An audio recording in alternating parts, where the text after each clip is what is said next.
friends, welcome back to our story channel. Today I am going to tell you a very beautiful and emotional story about the famous Marathi book Shyamchi Aai. So sit back, relax, and let's enter this world of Shyam and his loving mother. Picture this, a muddy floor, a stubborn kid, and a mother's incredibly simple everyday lesson that would eventually help forge one of India's absolute greatest social reformers. Welcome to today's Explainer, where we are diving heart first into Sane Guruji's beloved autobiographical classic, Shyamchi Aai. We're going to unpack a profoundly moving childhood memory today, one that perfectly captures the shift from just, washing off physical dirt to striving for a deep, unshakable moral purity.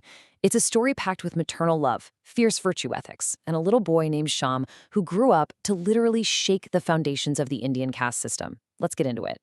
Now, to really grasp the weight of the story, we've got to jump back in time and set the scene. Sane Guruji didn't just sit down in some cozy, quiet study to write this book. No, he actually penned this autobiographical masterpiece, which translates to Shyam's mother, by the way, while he was locked up in Nashik jail between 1933 and 1935 for fighting for India's freedom. The book was published in 1935, and it essentially laid the whole philosophical groundwork for his later activism. I mean, we're talking about a guy who went on a famous 11-day fast in 1947 just to force the Pandharpur temple to open its doors to untouchables. The story is so culturally massive that its film adaptation even snatched up the President's Gold Medal for Best Indian Feature Film at the very first National Film Awards in 1954. And what's fascinating is how deeply anchored this text is in its authentic Marathi roots. Guruji wrote it as this incredibly profound homage to his own mother, Yashoda. The way he structured it is just brilliant, too. It's framed as these stories being recounted over 42 nights by an adult Shyam to kids in a fictitious ashram.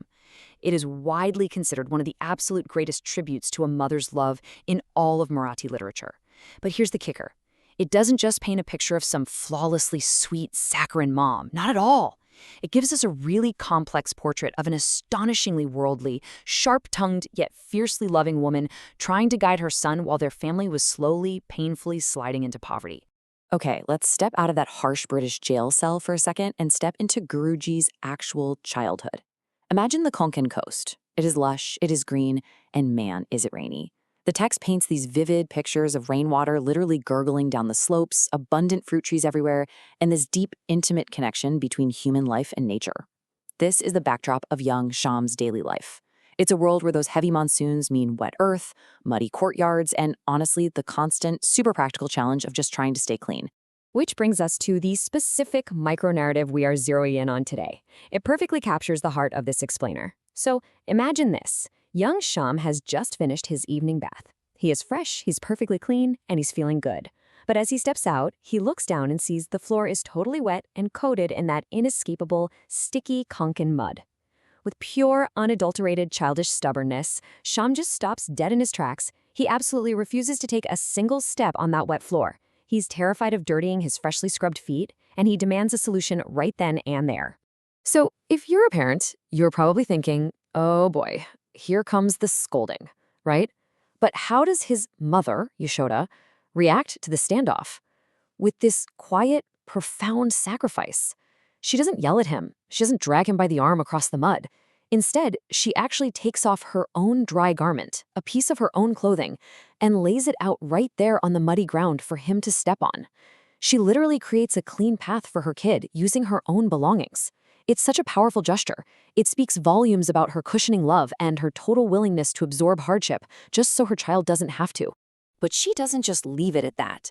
As young Shyam steps onto her garment, Yashoda delivers what is arguably the narrative climax of his entire childhood.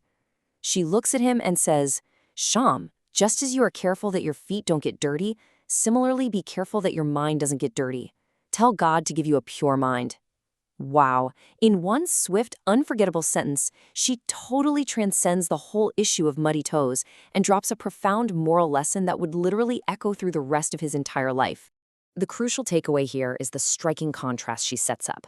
Think about it. You have the literal, physical mud on a child's freshly washed feet, stacked up against the metaphorical dirt of the human mind.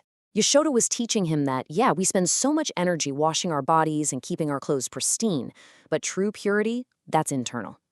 The dirt of the mind, things like sin, inequality, arrogance, prejudice, that stuff is far more insidious and damaging than any mud puddle from a rainstorm.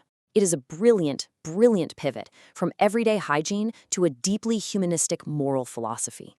And we really get to see this virtue ethics in action as Shyam grows up. What Yashoda instilled in him became his core compass.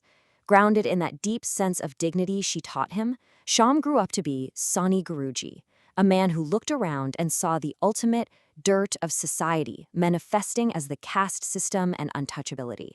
His mother's lesson about keeping a pure mind completely transformed into this fierce, lifelong fight for social justice and the Gandhian concept of Sarvodaya, which basically means the universal upliftment of absolutely everyone, especially the most marginalized.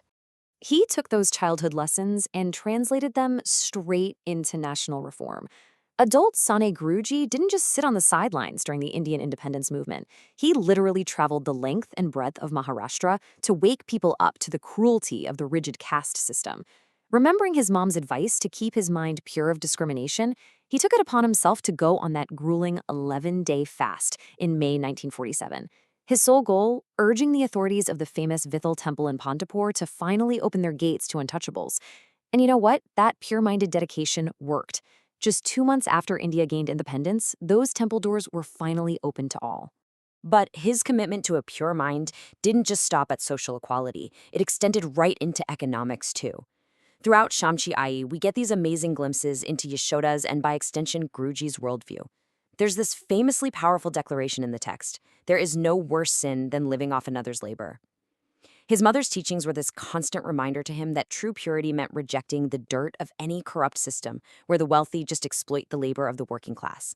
He fiercely believed that only a nation built on genuine social welfare, where socially beneficial work is actually respected, could ever truly be glorious.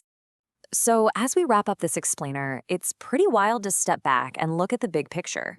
A kid just didn't want to get his toes muddy after a bath, and it ended up blossoming into a massive legacy of national social reform, all thanks to the quick wisdom of his mother.